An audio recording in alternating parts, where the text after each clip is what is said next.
ख्वाब से गोया उठा था, कुछ ऐसी सकीनत तारी थी, हैरत से इन आँखों को अपनी मलता ही गया, मलता ही गया।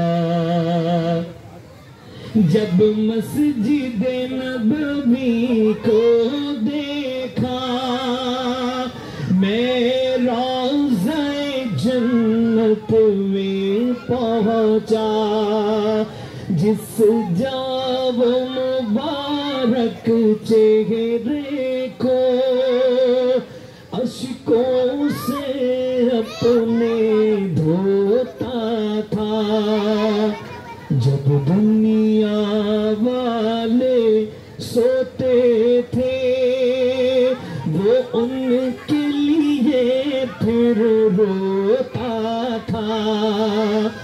एक मैं था कि सब कुछ भूल रहा, एक वो था कि उम्मत की खातिर कितने सदमे और कितने अलम झलता ही गया, झलता ही गया। मैं अपने नबी के